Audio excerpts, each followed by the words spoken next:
Hello friends, আমার চিন্তা আমি চলেছি নতুন ডিপটেল কিচেনে। আমি সঙ্গে নতুন রেসিপি শেয়ার করবো।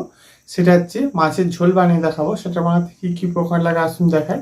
তার আগে একটা কথা বলে দিই, আমার চ্যানেলে যেসব ভিডিও ছাড়া আছে, আমরা যদি ভালো লেগে থাকে অবশ্যই লাইক কমেন্ট ও শেয়ার করবেন, বিশেষ করে শেয়ার করবেন। যদি আমার চ্যানেল নতুন হয়ে থাকেন তাহলে প্লিজ সাবস্ক্রাইব করে দেবেন, নিচে বেল নোটিফিকেশনটা অল করে দেবেন যাতে আমার ভিডিও আমাদের কাছে আগে পৌঁছায়। তাই শুনুন মাছের ঝোলের রেসিপিটা বানাতে কী কী প্রকার লাগে আসুন দেখাই।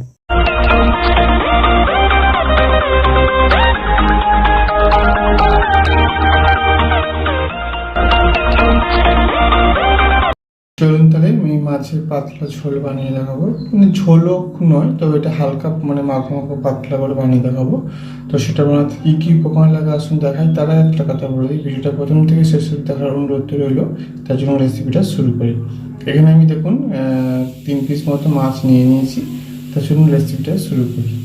লবণ দিয়ে দেবো, হলুদ দিয়ে দেবো, হলুদটা ভালো করে মাখিয়ে নেবো। গ্যাস তেলে কড়াটা বসিয়ে তেল দিয়ে দেবো। তেলটা ভালো করে গরম করে নিচ্ছি। এবার যে মেখে রেখেছিলাম লবণ হলুদ দিয়ে মাছটা সেটা ভেজে নেবো। মাছগুলো দিয়ে দিচ্ছি, ভালো করে উল্টে পাল্টে ভেজে নেবো। কিন্তু বেশি ভাজবো না, হালকা করে ভাজবো। এবার উল্টে পাল্টে হালকা করে ভেজে নিচ্ছি বা তুলে নেবো। এখানে আমি 3টে আলুকে লম্বা লম্বা করে কেটে রেখেছিলাম, এগুলো আগে দিয়ে ভেজে নেবো। আলুগুলো তেলের উপর দিয়ে দেবো, লবণ দিয়ে দেবো, হলুদ দিয়ে দেবো। আলুটাকে আমি ভালো করে লাল লাল করে আলুগুলো আমি ভালো করে আলুগুলো ওই দিকতে কালো দিয়ে দেবো। একটা শুকনো লঙ্কা, টমেটো দিয়ে দেবো, নিয়ে তুলে নেবো। নিয়ে ভেজে নিয়ে জল দিয়ে দেবো। জল দিয়ে দেবো, হলুদ দিয়ে দেবো, পরিমাণ মতো লবণ দিয়ে দেবো। ঝোলটাকে ফুটিয়ে নেবো। জলটা ফুটে গেছে, আলুগুলো দিয়ে দেবো। 4-5টা কাঁচা লঙ্কা দিয়ে দেবো, অল্প একটু জিরে গুঁড়ো। সব কিছু আমি দিয়ে দিচ্ছি। ভালো করে আমি সেদ্ধ করে নেবো আলুটা। জলটা মেরে নেবো, আলুটা সেদ্ধ করে নেবো একটু।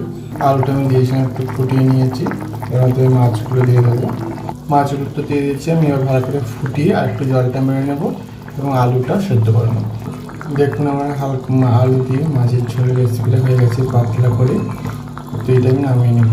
দেখুন আমার আলু দিয়ে মাছের ঝোলের রেসিপিটা হয়ে গেছে পাতলাভাবে।